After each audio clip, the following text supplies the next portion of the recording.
By sunrise, Captain Elias Ward would learn that saving a vampire princess was not the dangerous part. The dangerous part was what her blood decided he meant to her afterward. The battlefield outside Fort Meridian had gone quiet in the unnatural way that always came after too much noise.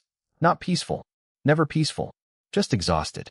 Snow drifted across the broken runway in thin silver sheets, covering burned-out transport lights, abandoned ration crates, and the long black shadows of military vehicles left standing where their engines had failed. Elias moved through the cold with his rifle lowered and his breath fogging against the cracked visor of his helmet. He was 32 years old, a human infantry captain with a white, weather-beaten face, tired gray eyes, and the kind of limp that field doctors kept promising would get worse if he survived long enough. He had survived enough battles to stop believing survival meant victory. Tonight, his orders were simple: regroup at the northern gate, evacuate remaining civilians, and avoid contact with anything bearing the crest of the Nocturne Dominion. The vampire royal convoy had crashed somewhere beyond the runway during the retreat, and command had made one thing very clear. Human soldiers were not to interfere in vampire succession disputes.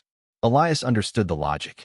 Humans and vampires had signed a ceasefire barely 6 months ago, and one dead royal in human hands could turn a fragile peace into another century of suspicion. He understood all of it. Then he heard the voice. It came from beneath a tilted transport wing half buried in snow, soft enough that the wind almost stole it, but clear enough to stop him in place. Do not come closer, human. Elias raised his light. At first he saw only torn black silk, silver armor, and pale fingers gripping the frozen ground. Then the woman lifted her face, and the entire night seemed to narrow around her crimson eyes. She was beautiful in a way that looked more like warning than invitation. Pale white skin almost luminous against the snow, long silver hair tangled across one shoulder, a broken crown clasp still hanging at her throat. A vampire princess. Not a story. Not propaganda. Not a battlefield rumor passed between soldiers to keep fear awake. She was real, and she was fading right in front of him.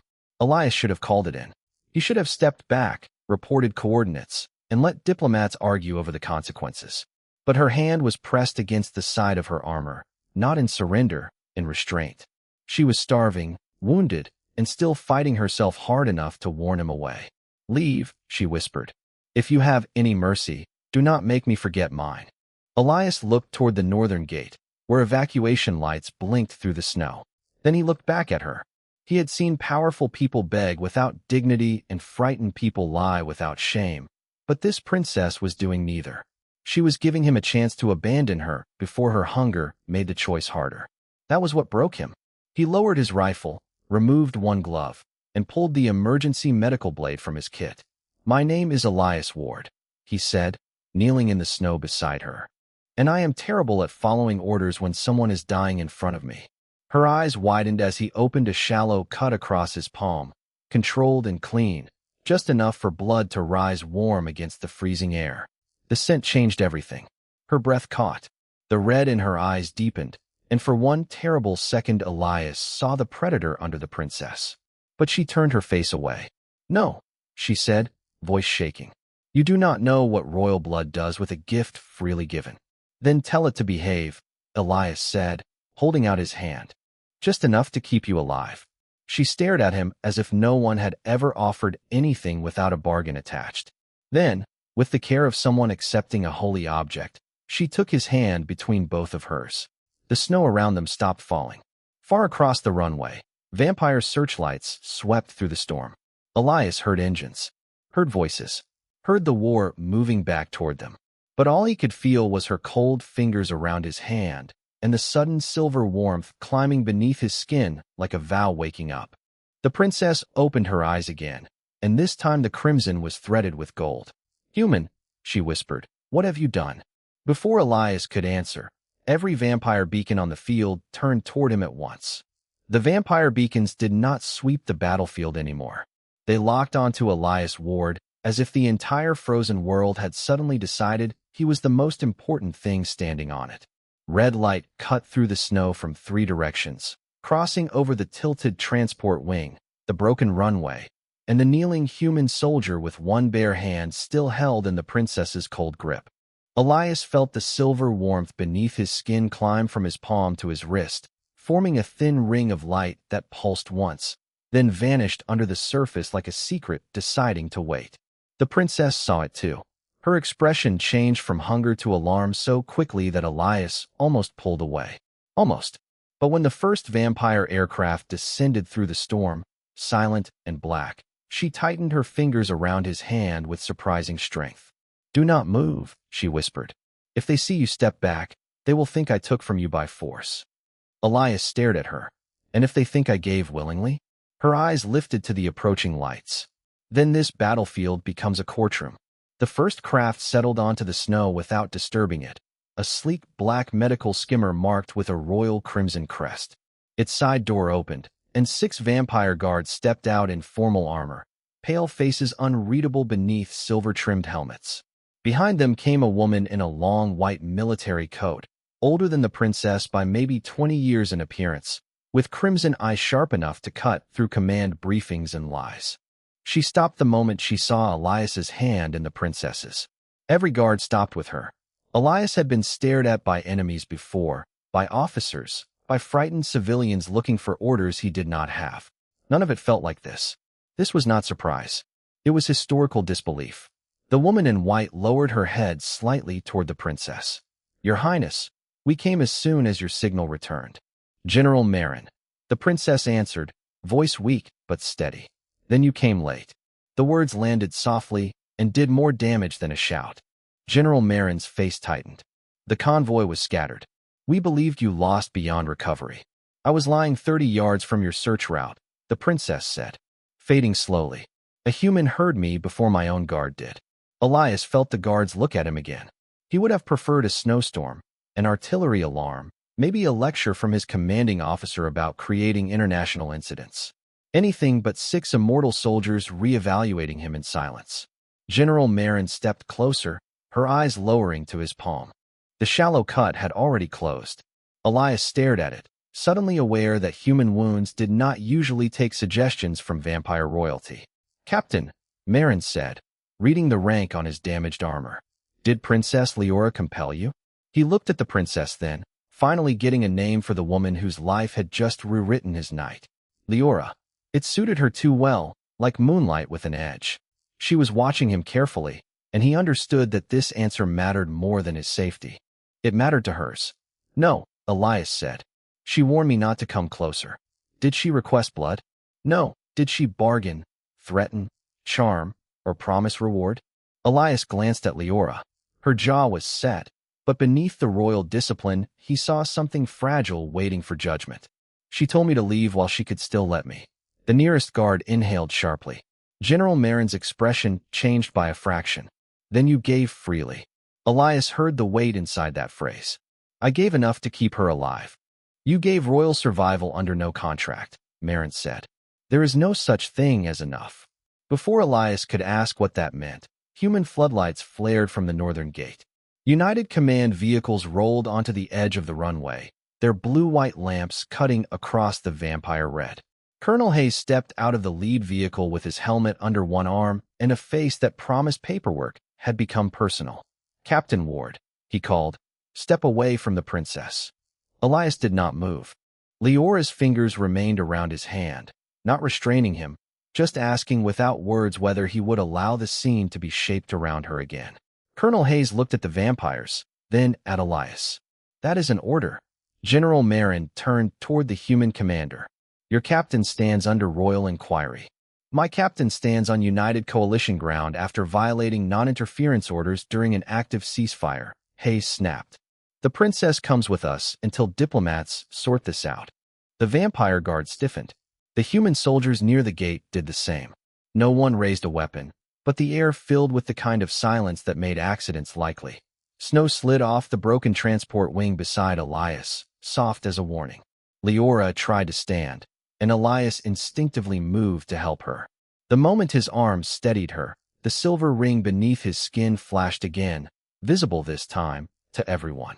Every vampire in the snow bowed one knee. Not slowly, not ceremonially, instantly. General Marin's face went pale in a way even vampires could recognize. Colonel Hayes stared at the kneeling guards. What is happening? Elias asked.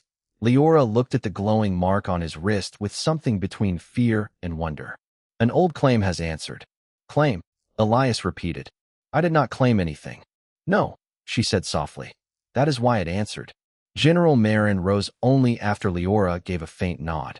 Under Nocturne royal law, when a dying princess receives freely given blood from one who refuses reward, the blood does not create ownership. It creates refusal of abandonment. Until the princess can stand safely before court, the giver becomes protected witness, living anchor, and honored guest of the royal house. Elias let the words settle badly. Honored guest sounds like prisoner with nicer boots. Liora turned to him, and despite the storm, despite the soldiers, despite the impossible law, the corner of her mouth almost moved. If you were my prisoner, Captain Ward, I would not be asking you to keep holding my hand. That quiet answer cut through the battlefield more cleanly than any command. Colonel Hayes stepped closer, anger lowering into concern. Elias, you need to come back with us. Liora released his hand immediately, not because she wanted to, but because the choice had to be visible. The warmth on his wrist faded to a soft glow. You may leave, she said, loud enough for both sides to hear. Your gift saved me. It does not entitle me to your life. Elias looked toward the human vehicles, the safe route, the familiar chain of command, the world where his worst consequence might be a hearing and a reprimand.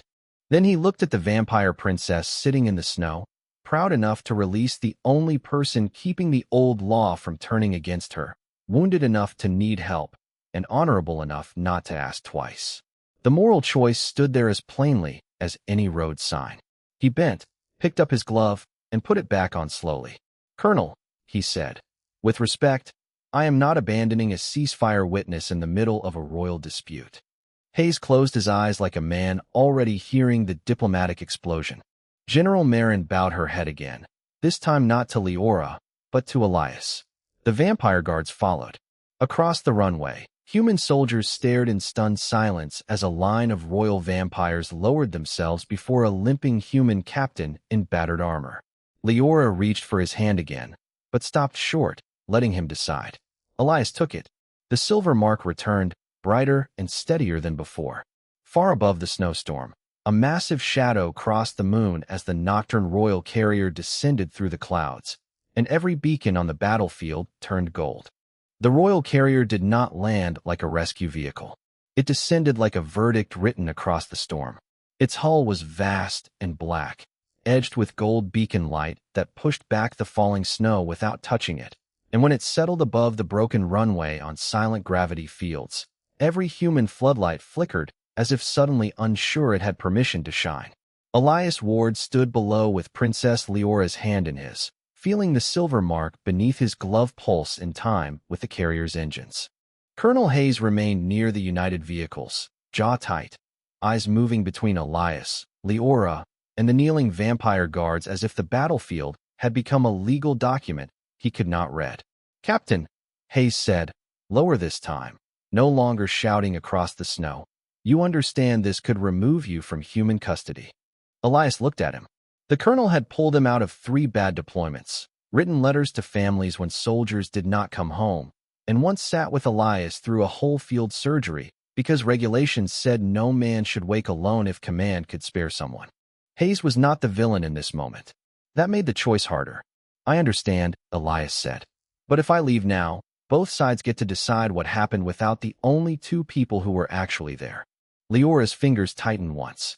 General Marin watched that small contact with the solemn attention of someone seeing history wake up in the snow. The carrier ramp opened, spilling warm amber light across the runway. No soldiers rushed down. Instead, 3 figures emerged in long formal coats of white and black, their faces pale, their movements careful, their hands visible. Diplomats, Elias realized, or whatever the vampire royal house used when swords would ruin the evidence. At their center walked a tall man with silver hair braided back from a severe face, carrying a staff topped with a gold crystal. Liora stiffened. Lord Cashinvale, she whispered. My uncle. Elias heard the wound inside the word uncle before he understood it. Cashin stopped 10 feet from them and bowed to Liora, not low enough to suggest loyalty, but deep enough to satisfy witnesses. Princess, the ninth bloodline survives. The court rejoices. Liora did not return the bow. Does it? The amber light from the carrier caught the broken crown clasp at her throat and turned it sharp. Cashin's gaze moved to Elias's marked wrist. And the human anchor stands beside you. Unexpected. Useful, you mean, Liora said. Cashin smiled with the tired patience of a man who had been insulted politely for centuries. Useful things are often unexpected. Elias disliked him immediately. Not because he threatened, because he did not need to. He looked at Elias the way commanders looked at damaged equipment that had performed above specification. Captain Ward, Cashin said, your service to our princess will be honored. You will be compensated, treated, and returned before the ceasefire council convenes. Liora's eyes flashed. Return. The anchor law protects him only until royal stabilization, Cashin said. You are conscious. Your signal is restored. Therefore the claim can be sealed, thanked, and dismissed. The silver mark on Elias's wrist warmed, not like agreement, but like protest. General Marin's expression darkened. My lord, the mark appeared before both human and vampire witnesses. The captain chose to remain after release. Cashin's smile thinned. A battlefield choice made under emotional duress is not the foundation of royal policy. Elias felt that phrase land with perfect precision. Emotional duress. He had heard variations of it before, always from people who needed conscience to look like confusion. He stepped forward, careful not to pull Liora with him. I was clear enough to refuse my own colonel. Cashin looked amused. Bravery is not clarity, Captain. No, Elias said. But neither is convenience. The snow seemed to pause between them. Behind Cashin, one of the vampire diplomats lowered her eyes. Behind Elias, a human soldier whispered something that sounded almost like approval. Liora turned toward her uncle, and the fragile woman Elias had found beneath the transport wing vanished beneath the full shape of a princess who had survived more than the crash. You delayed the search route, she said. Cashin did not blink. The statement struck the field harder than accusation because it was not asked as a question. Colonel Hayes stepped closer. Princess, are you saying the royal search avoided your location intentionally? Cashin's staff touched the snow with a soft chime.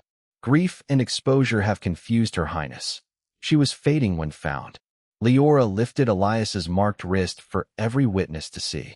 No, I was fading when he found me. I am very clear now. The gold beacons above them brightened. The old claim was not only protecting her body, Elias realized. It was restoring her standing enough to speak where others had planned to speak over her. That was the hidden consequence of his blood. He had not made her dependent. He had made her undeniable. General Marin bowed her head. Under anchor law, the princess's testimony cannot be dismissed while the witness remains linked. Cashin looked at her then, and the temperature seemed to fall by 10 degrees. General, remember your oath. I am, Marin replied. Elias felt the battlefield divide without anyone moving. The guards behind Marin remained kneeling, but their attention shifted from Cashin to Liora. The human soldiers near the gates stood straighter, realizing the vampire dispute might not be about succession after all, but about who had nearly allowed a princess to disappear in a snowstorm. Cashin's expression finally cooled. Captain Ward, you are being drawn into matters beyond your world. Release her hand, step onto the carrier, and let lawful authorities restore order. Liora released Elias again before he could answer. She did it publicly, visibly, her palm opening in the amber light. He decides. The mark dimmed, but did not vanish. Elias looked at his empty hand. He could still return to Colonel Hayes. He could still claim ignorance. He could still become a footnote in a classified report and maybe, after enough hearings, go back to being a soldier with a limp and a talent for surviving. But Liora had just given him the same dignity he had given her, the right to choose while everyone watched. He took her hand again. The silver mark flared, and this time a second ring of gold appeared around Liora's wrist, matching his. Gasps moved through both ranks. Cashin stepped back half a pace before stopping himself. General Marin looked stunned. Liora stared at the gold ring on her own skin as if Elias had not tied her down, but unlocked a door she had forgotten existed. What did that do? Elias asked quietly. Liora's voice trembled once before royal control steadied it. It made you not just my anchor. It made me yours before the law. I cannot be removed from your testimony, and you cannot be dismissed from mine." Cashin's face went hard. Above them, the carrier's amber light shifted toward crimson as hidden court channels opened across the battlefield, recording everything. Liora lifted their joined hands before human soldiers, vampire guards, her uncle, and the descending royal court. "Then let them hear us both," she said. "The inquiry begins now." The inquiry began in the open snow because neither side trusted walls anymore. The royal carrier held above the runway like a black cathedral suspended in stormlight, its amber beams forming a wide circle around Elias Ward, Princess Liora Vale, Colonel Hayes, General Marin, Lord Cashin, and the watching ranks of human soldiers and vampire guards. The matching marks on Elias's wrist and Liora's wrist glowed softly between them, silver around him, gold around her, not tight like chains, but steady like two witnesses refusing to be separated. A dozen crimson recording orbs unfolded from the carrier and hovered in the cold air, turning the frozen battlefield into a public court before anyone could hide the truth inside sealed chambers. Lord Cashin's face was calm again, which made Elias trust him even less. Men who recovered that quickly from surprise usually kept extra exits. "Very well," Cashin said, his voice carrying through the carrier's speakers. "Let the inquiry record that Princess Liora claims intentional delay in royal recovery operations. Let it also record that her present testimony is linked to a human soldier who violated ceasefire boundaries and may not understand the scope of what he has been pulled into."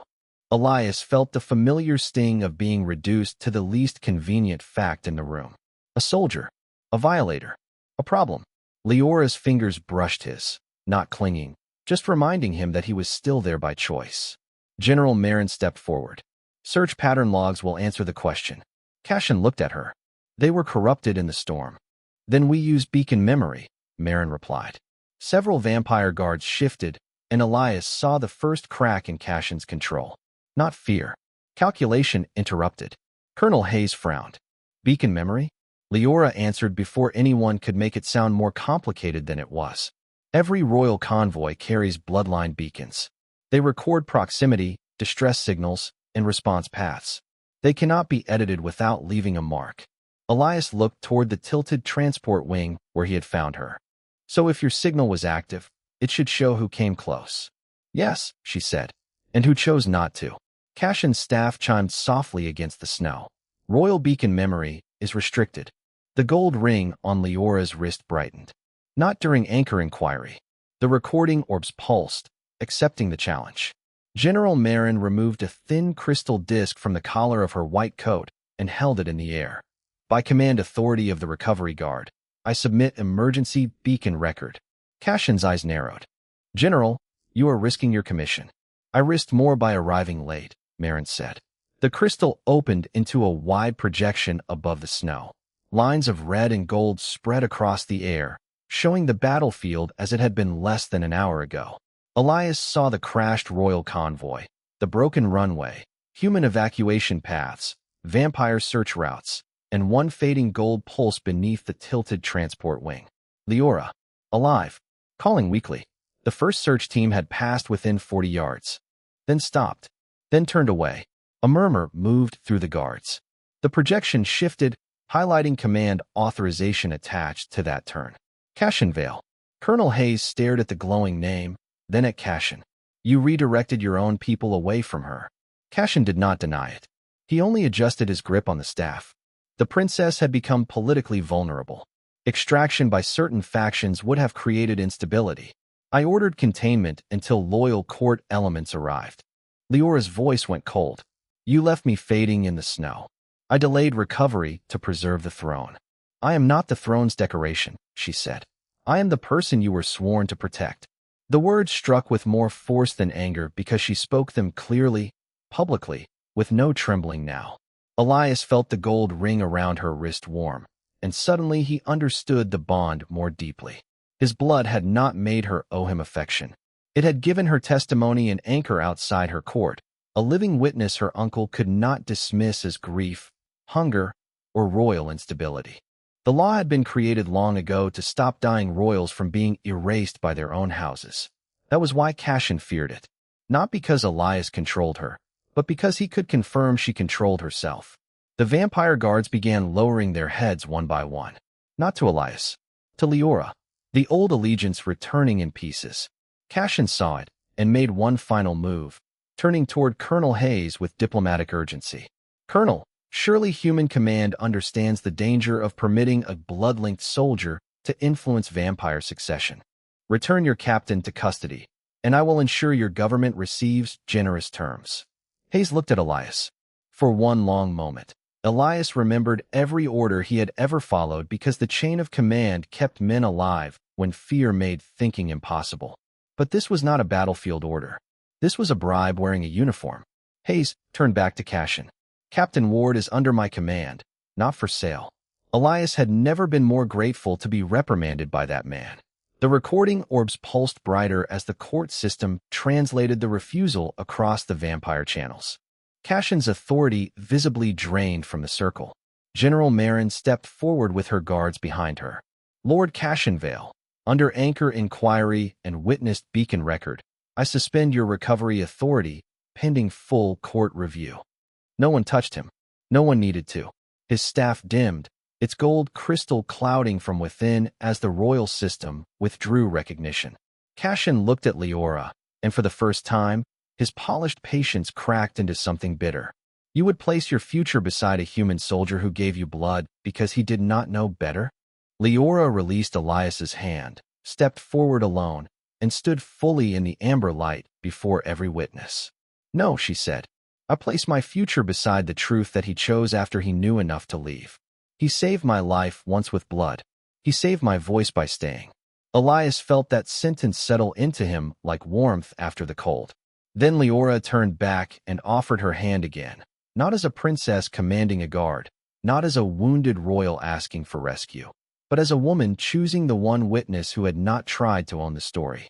The entire circle watched. Human soldiers, vampire guards, colonel, general, uncle, carrier, court. Elias took her hand. The silver and gold marks brightened together, and the carrier's beacons shifted from amber to clear white.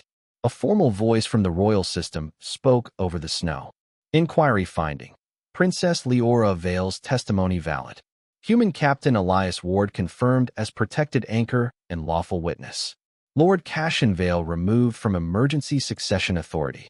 The vampire guards lowered themselves to one knee again, this time facing Liora in full recognition. Across the circle, even Colonel Hayes removed his helmet and held it at his side, not bowing, but acknowledging the moment with soldierly respect. Liora looked at Elias, her crimson eyes still dangerous, still royal, but no longer fading. Now the court will have to hear us, she said. Above them, the carrier ramp widened, revealing a corridor of white light leading into the royal vessel, and Elias realized the battlefield was no longer where the danger was. The danger had moved to the throne room waiting above the clouds.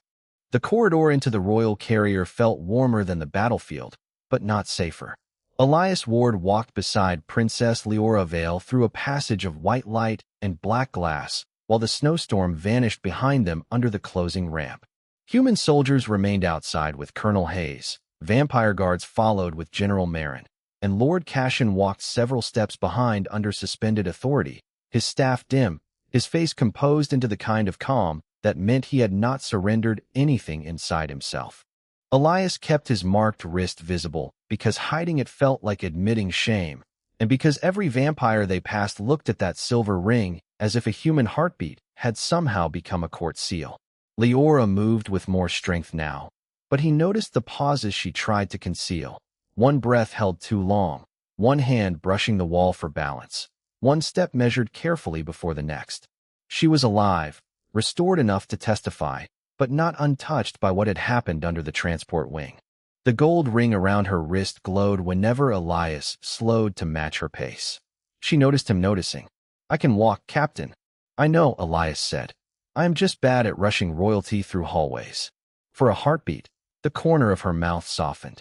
Then the carrier doors opened into a chamber so vast Elias forgot he was inside a ship. The throne room rose 3 decks high, with a dark glass ceiling showing the storm clouds below and the faint curve of the planet beyond them. Black banners hung between white columns, each marked with the crest of the Nocturne royal bloodline. Along both sides of the chamber stood nobles, officers, diplomats, and guards, pale faces turned toward the entrance in perfect, terrible silence. This was not a rescue anymore. This was public shock sharpened into ceremony. A human soldier in battered field armor had entered a vampire royal throne room, holding the hand of the princess they had nearly lost. At the far end waited the regent's chair, empty by law until Liora's status was confirmed. Elias felt every measure: his limp, his worn armor, his white weather-beaten face, the dried snow on his boots, and the glowing mark they could not explain away. Liora's hand tightened once before she let go, stepping forward alone. That small release mattered. It told the whole court she could stand without being pulled by him. It also told Elias she was choosing to. General Marin announced, "Princess Liora Vale returns under anchor inquiry. Testimony validated by beacon memory and human witness." The chamber stirred. Whispers moved through the nobles like wind under a locked door. Cassian entered behind them, and the whispers changed shape. Some still respected him. Some feared him. Some had already begun calculating how far away they had been standing when his authority fell. An older court minister in silver robes stepped forward with a face as smooth as carved marble. The court acknowledges preliminary findings. However, the matter of the human anchor remains unresolved. The ancient law was designed for emergency preservation, not long-term entanglement with foreign military personnel. Elias heard the trap immediately. Entanglement. A clean word for making him temporary. Liora did too. The law was designed to prevent royal testimony from being erased, she said. It is functioning exactly as intended. The minister bowed with insulting precision. No one questions your highness's survival. We question whether a battlefield blood exchange should grant continuing standing to a human captain whose government may later use that access against us. Colonel Hayes's voice came from a projection opening near the chamber wall, his image appearing from the runway below. For the record, the United Coalition did not request Captain Ward's standing and will not exploit it. Cassian gave a quiet laugh. How noble. Governments never exploit what falls into their hands. Elias turned to him. You would know.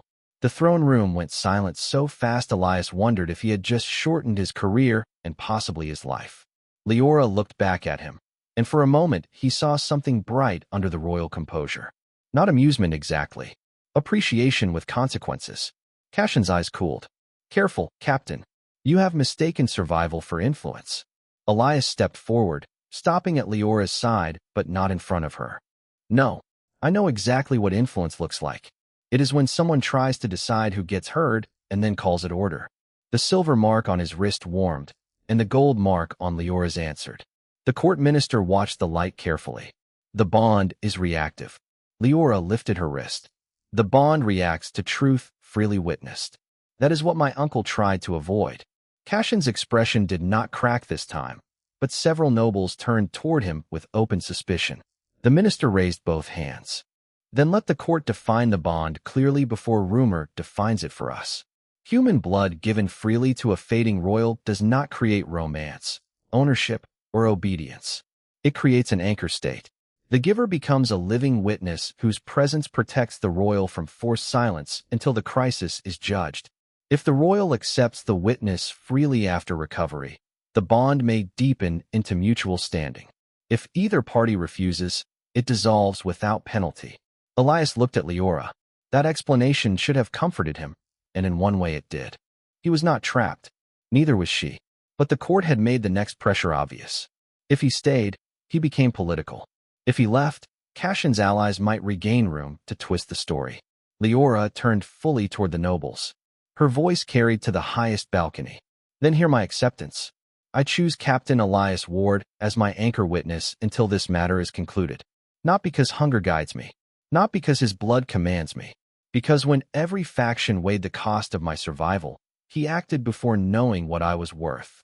A visible shock moved through the chamber. A princess had just named a human soldier before her court not as a tool, not as a donor, not as an inconvenience, but as the reason she could stand there at all. The vampire guards along the walls lowered their hands to their hearts. General Marin bowed. A few nobles followed reluctantly, and that reluctance made their recognition even sweeter. Cashin watched Liora with a face carved from winter. You make sentiment into policy.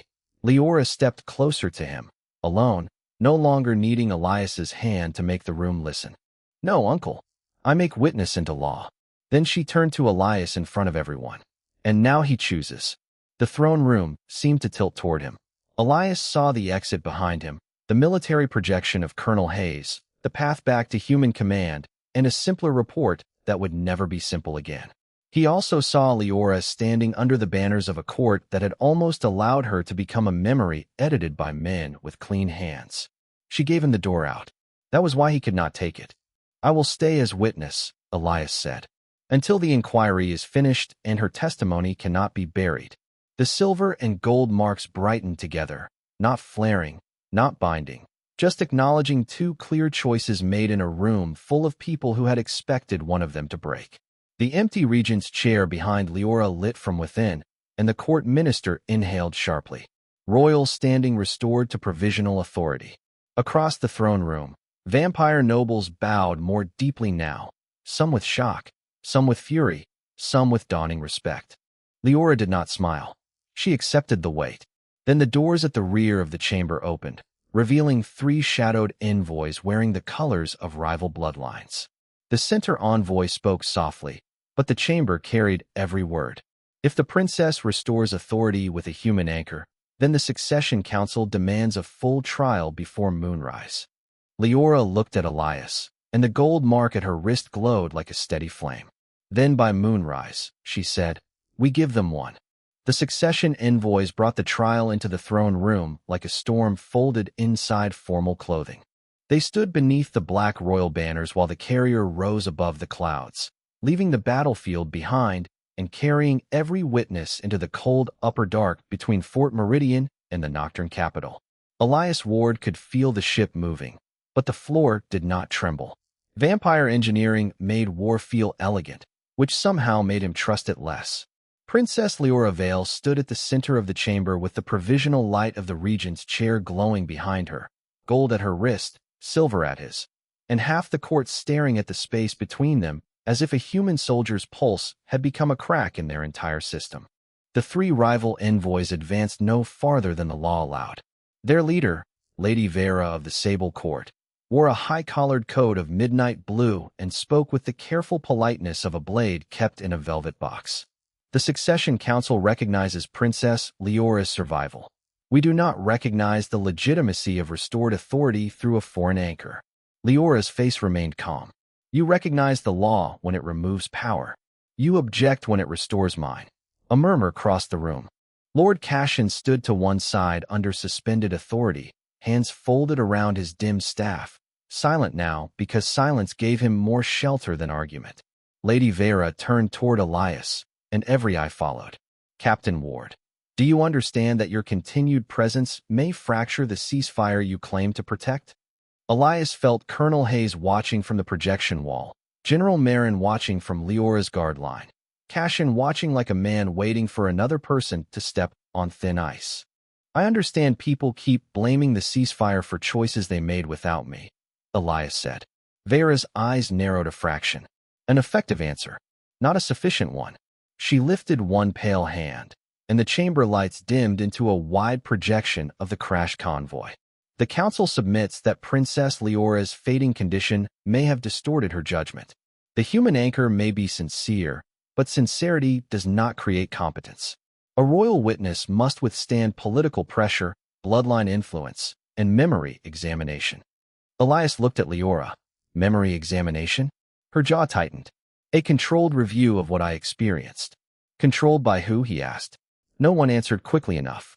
That was answer enough. Vera continued. If the captain refuses examination, his testimony remains emotionally compelling but legally incomplete. Cashin finally spoke, soft and reasonable. No one questions his kindness.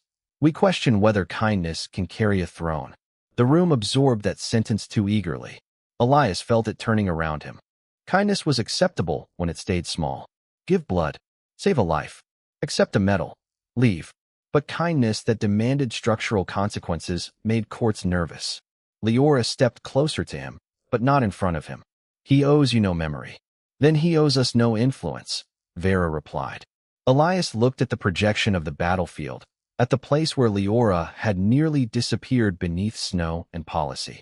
He had spent his military life being examined by commanders, doctors, review boards, and his own worst dreams. He did not want vampires inside his head. But the trial was not only asking whether he was brave.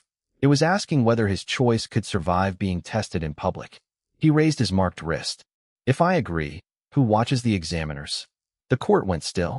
General Marin stepped forward immediately. I do. Colonel Hayes's voice came from the wall. So do I. United Command records the procedure, or it does not happen. Liora turned to Elias, anger and concern breaking through her royal control. You do not have to prove your mercy to people who ignored mine. I am not proving mercy, he said quietly. I am proving they do not get to define it. The silver mark warmed in response. The court minister from earlier lifted both hands, and a circle of pale light formed around Elias, Liora, Marin, Hayes's projection, and 3 neutral recorders. Vera looked displeased, which reassured Elias. Memory examination under dual witness condition, the minister announced. Limited to the battlefield encounter, voluntary blood gift, and subsequent free choice. No personal history beyond relevance. No alteration permitted. Liora's eyes stayed locked on Elias. If anything feels wrong, step out. You will know. The bond will know, she said. That should have scared him.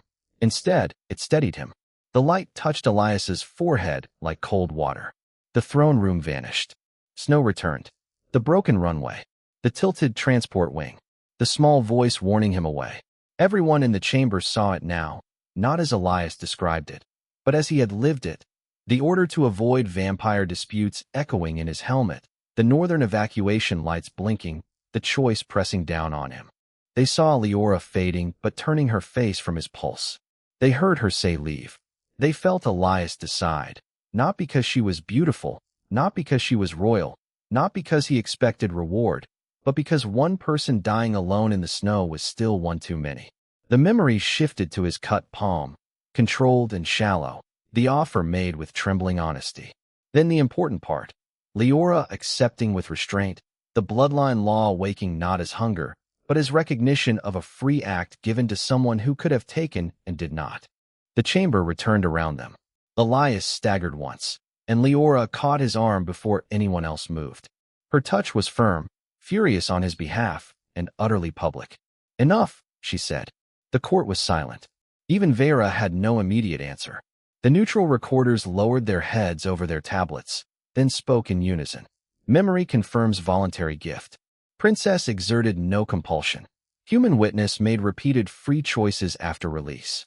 Anchor legitimacy upheld. The reaction came like a held breath breaking across centuries. Vampire guards lowered their eyes. A row of nobles who had stood behind Cashin stepped away from him by a careful inch, then another. Colonel Hayes's projection showed him standing motionless, but his voice carried quiet pride. United Command accepts the finding. Lady Vera turned toward Cashin. Her expression had changed. Not friendly. Worse for him, practical. Lord Cashin, the Council will no longer support emergency succession through your line.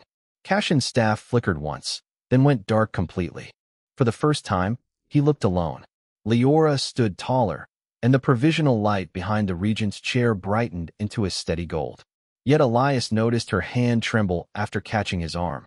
She had won a legal battle, but victory was costing her strength she had not fully recovered. The court noticed too. So did Cashin. His gaze shifted to the glow at her wrist, then to Elias's mark, and something like a final calculation passed behind his eyes. The minister announced, with anchor legitimacy upheld, the court must proceed to full succession recognition unless a bloodline challenge remains. The words bloodline challenge chilled the room. Cashin lifted his head slowly. One remains. General Marin stepped forward. You have been suspended. From emergency authority, Cashin said. Not from bloodline standing. Liora's face hardened, but Elias felt the bond pulse with warning before she spoke. Cashin smiled faintly. Before moonrise, Princess Liora may claim the chair. But first, the court must decide whether a princess bound to a human anchor can command vampire loyalty in war. The throne room doors opened to reveal the distant capital below, a palace of black towers rising through clouds under a red moon. The trial had proved Elias's choice. Now it would test whether Liora's people could survive accepting it. The black towers of the nocturne capital rose through the clouds like a crown built from midnight, and Elias Ward understood at once why armies feared places like this. It was not because the palace looked cruel. It looked beautiful. Terribly, impossibly beautiful, with bridges of white stone suspended between spires, gold-lit windows burning like stars, and landing platforms carved in circles around a central throne tower that disappeared into red moonlight. The royal carrier entered the highest platform without sound, and the moment its doors opened, cold palace air swept into the chamber carrying the scent of snow, metal, and old roses. Princess Liora Vale stood at Elias's side, her gold-marked wrists steady now, her pale white face calm beneath the eyes of an entire capital waiting to see whether she would rise or be reduced to another disputed name in a succession archive. Elias stepped onto the platform beside her and immediately felt the scale of the court beyond the ship. Thousands of vampires filled the open terraces below, nobles in dark formal coats, royal guards in silver armor, officers from ancient bloodlines, and messengers from the Ceasefire Council standing beneath floating lanterns of crimson glass. Across the platform, Lord Cashin waited before the entrance to the throne tower with no staff, no command seal, and somehow still enough confidence to make the air feel arranged around him. "Princess," he said, bowing with perfect courtesy, "the capital welcomes your return."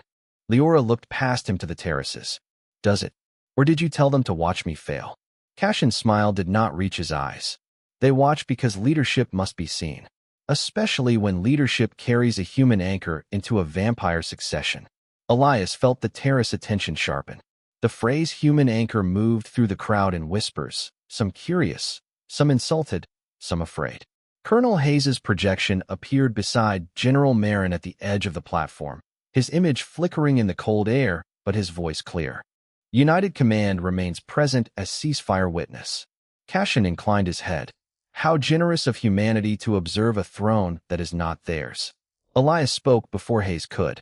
"And how convenient that you object to witnesses only when they are not yours." A ripple moved through the terraces. Liora did not look back at Elias, but he saw the gold mark on her wrist glow faintly, answering not the insult, but the truth beneath it. Cashin's expression cooled. "Then let the final challenge be simple enough for every witness to understand."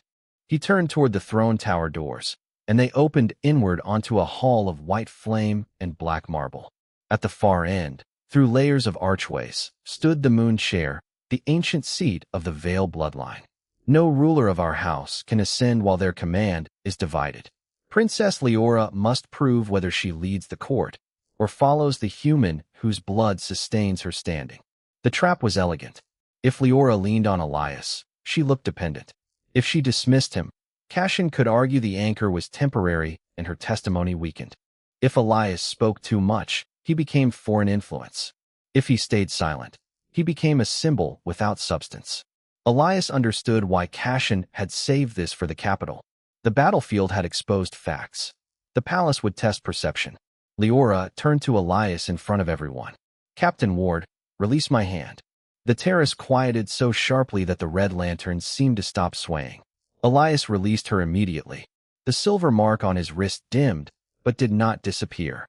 Liora walked forward alone, her steps measured, her shoulders straight, her crown clasp still broken at her throat like a wound she refused to hide.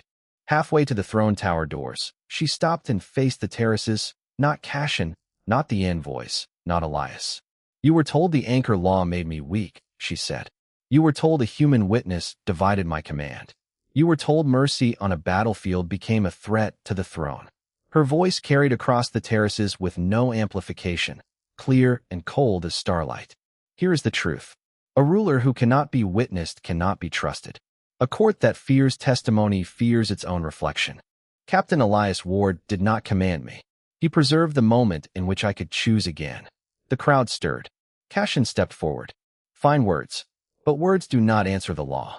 Liora turned toward the throne hall. "Then let the law answer." She walked through the doors alone. The gold mark on her wrist brightened. But Elias stayed where he was. Every instinct in him wanted to follow, to remain close, to make sure the same court that had almost erased her did not try again in some prettier room. But that was the point. This had to be her step, her authority, her agency made visible. He kept his boots planted on the platform and forced himself to watch. Inside the hall, the moon chair lit from within, not gold this time, but a pale white glow that filled the archways. A formal court voice echoed across the capital. Princess Liora Vale approaches under restored testimony. Anchor presence remains outside the threshold. Command independence test begins. Cashin's smile faltered. He had expected Elias to follow. Liora reached the base of the moon chair and placed her marked wrist against its armrest. The palace lights flickered once. Then the broken crown clasp at her throat unlocked and floated upward, reshaping itself in the air into a thin circlet of white gold light. The court voice continued. Command undivided. Testimony preserved. Anchor does not compel. Princess stands by sovereign will. A wave of sound rolled through the terraces, disbelief breaking into something deeper. Recognition. General Marin dropped to one knee. Every royal guard on the platform followed. Then, terrace by terrace, silver-armored guards across the capital lowered their blades until the points touched stone. Thousands of weapons came down in public acknowledgement, not to Elias, but to Liora's independent claim. Cashin stood alone, and for the first time the palace did not seem to arrange itself around him. Liora turned from the moon chair before sitting. That surprised everyone most. She walked back to the entrance, circlet glowing above her silver hair, and stopped at the threshold where Elias still waited outside. The court has seen that I can stand without you, she said, her voice softer but still public. Now it will see that I choose not to erase you. Elias felt the mark on his wrist warm, not pulling him forward, only answering the invitation. Cashin's voice sharpened. If you bring him in now, you make him part of the throne. Liora looked at her uncle, calm and merciless in her clarity. No, I make the throne answerable to the truth that saved it. She extended her hand to Elias in front of the capital, giving him one more visible choice. He could remain outside, honored and safe. He could become a witness only in record. He could let the vampire court close around itself again now that her claim was restored. Instead, he stepped forward and took her hand. The silver and gold marks met in a soft ring of light between them, and the palace did not reject him. It opened. The black marble floor of the throne hall illuminated a narrow path from the threshold to the moon chair, wide enough for two people walking side by side.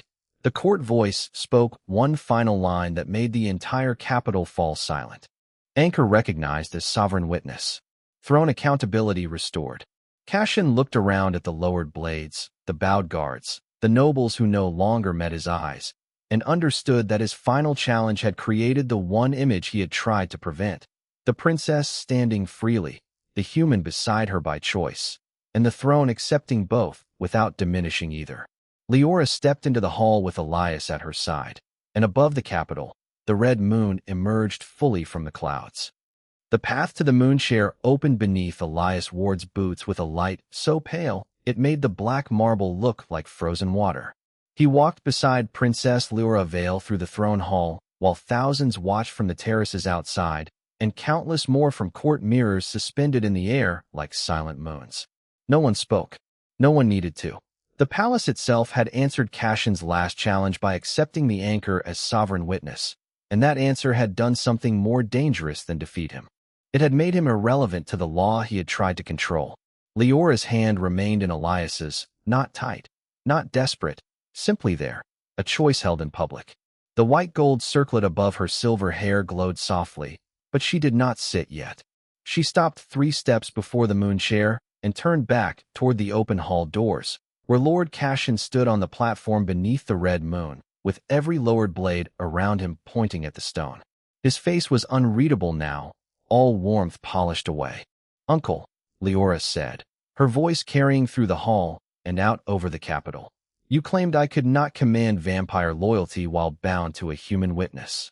The throne has answered, but I will not let silence finish what your delay began. You will state before this court whether you ordered my recovery route away from the crash." Cashin looked from the throne to the nobles, then to Elias. For one breath, Elias thought he would deny everything anyway, because some men trusted power more than reality. Instead, Cassian gave a small, elegant bow. I ordered a delay. The terraces stirred. Liora did not move. Why? Because you intended to reopen the mortal corridor treaties, Cassian said, and the words spread across the court like cold smoke.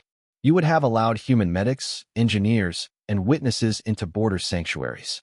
You would have placed vampire internal matters under foreign observation. Colonel Hayes's projection flickered near the hall entrance, his face hard. General Marin's hand closed over her heart, not in salute, but in restrained grief. Liora's gold mark brightened. I intended to prevent wounded people on both sides from being abandoned between flags. Cassian's eyes sharpened. You intended to make us dependent on human pity. Elias felt the silver mark on his wrist warm, but Liora stepped forward before he could speak. This was hers. No, I intended to make us accountable to shared mercy. The court voice rose from the moon chair, vast and clear. Confession recorded. Motive entered. Succession obstruction confirmed.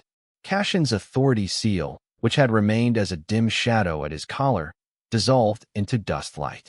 No dramatic collapse followed. No force dragged him away. The punishment was more complete because it was public and precise. Every court mirror, every terrace, every officer, every envoy saw the law remove him from the story he had tried to write. Lord Cassian Vale, the court voice continued, is stripped of succession standing, recovery command, and royal advisory privilege. Pending council custody, he may hold no office concerning border treaties, witness law, or royal security. A pair of royal guards stepped beside him, not raising blades, only standing close enough that everyone understood the decision had become fact. Cassian looked at Liora one final time. You will regret letting humans into our halls. Leora's expression did not soften. I regret that you mistook locked doors for strength. The guards escorted him from the platform in absolute silence.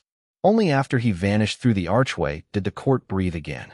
Elias realized he had been holding Leora's hand through the whole judgment. He loosened his grip at once, but she did not let go. Now, the court minister said from below the steps, voice careful, the succession council requests final confirmation. Princess Liora Vale may ascend with independent authority. The human anchor may be released with honor, retained as temporary witness, or named under permanent court office if both parties consent. The word released moved through Elias like a door opening behind him. He looked toward Colonel Hayes's projection. The colonel gave him a look that held command, concern, and permission all at once. Captain, Hayes said, United Command confirms you are free to return. No disciplinary action will be taken for remaining through lawful witness proceedings. You did your duty. That should have made the choice easier. Instead, it made it real. Elias could go home.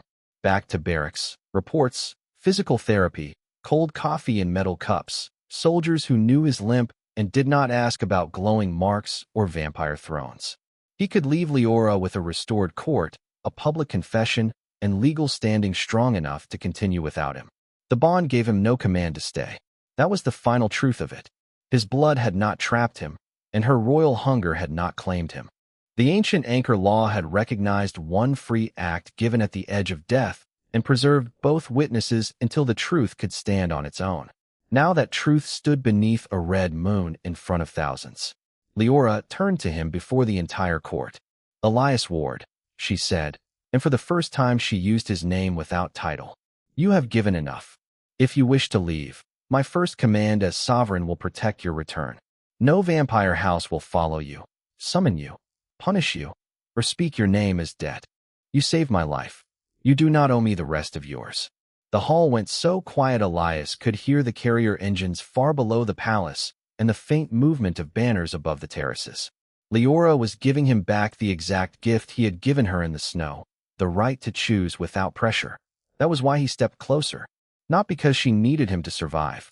Not because the court demanded a human symbol. Not because the bond pulled.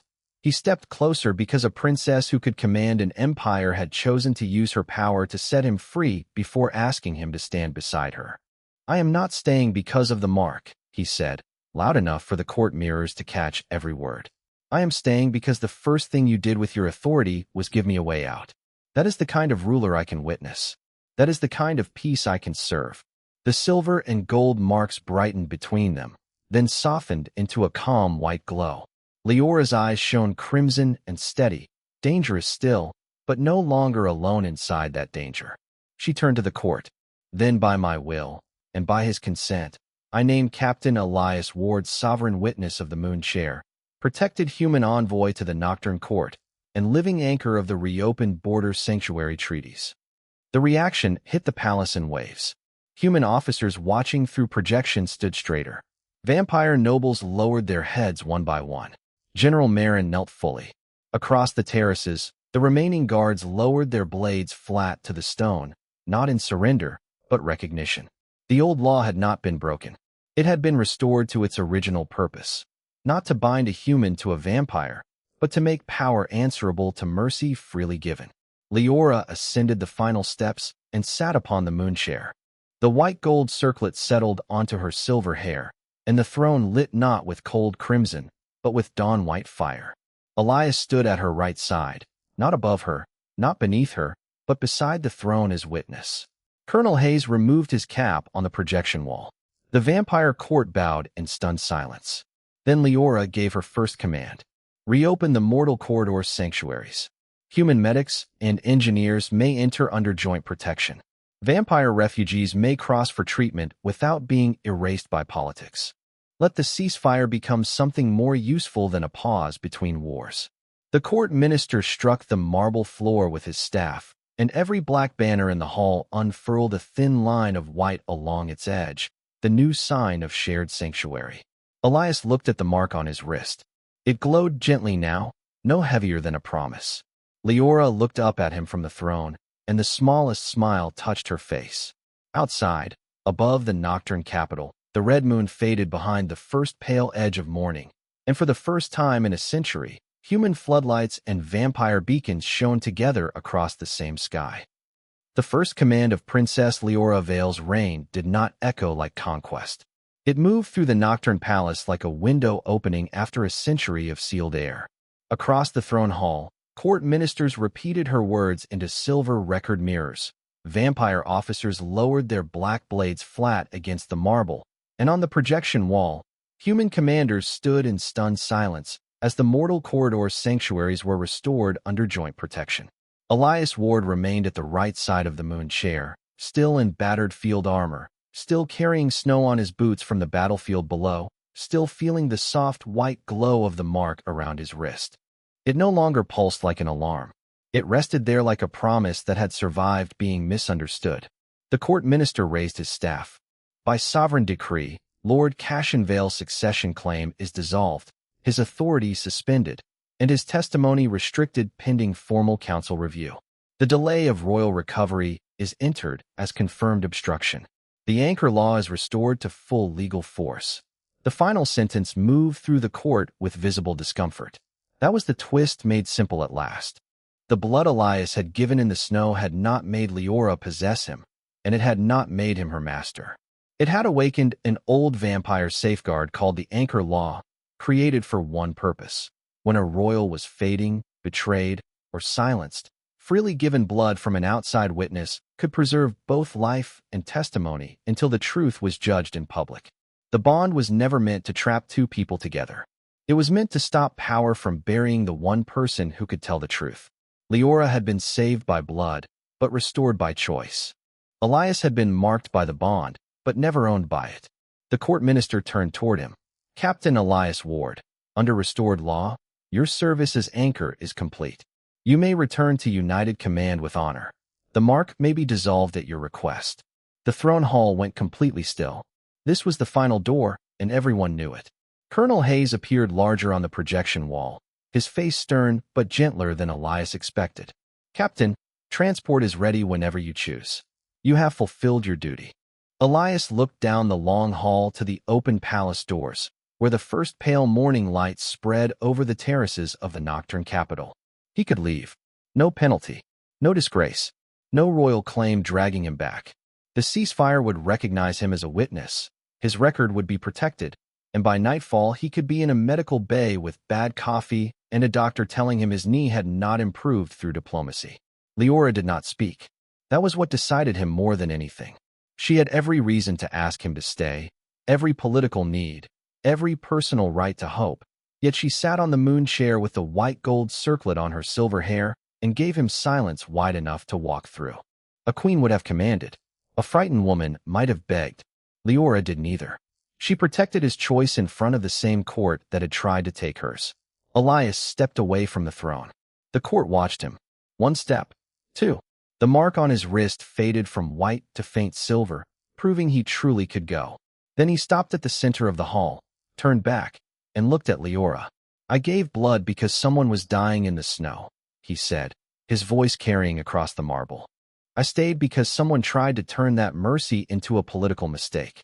Now I choose to remain because this court just admitted that peace needs witnesses brave enough to stand where both sides can see them." The mark brightened again, not forcing him back, but answering him after the choice had already been made. Liora arose from the moon chair, and every vampire in the hall lowered their eyes as sovereign authority moved with her. She descended the steps alone, proving again that she did not need Elias to stand. Then she stopped before him and held out her hand. "Then hear my choice as well," she said. "Captain Elias Ward is not my prisoner, my blood servant, or my battlefield debt. Before the Nocturne Court, the United Coalition, and every house that doubted him, I name him sovereign witness of the moon chair, protected human envoy of the restored corridor sanctuaries, and the only man whose testimony may stand beside mine in matters of mercy between our peoples. Any insult to his freedom is an insult to my crown." The public shock came like a tide breaking through stone. General Marin knelt first, one fist over her heart. The royal guards followed, blades still lowered flat to the floor. Then the nobles bowed, not all with love, not all without resentment, but all in recognition because the old law had been spoken clearly and the throne had accepted it.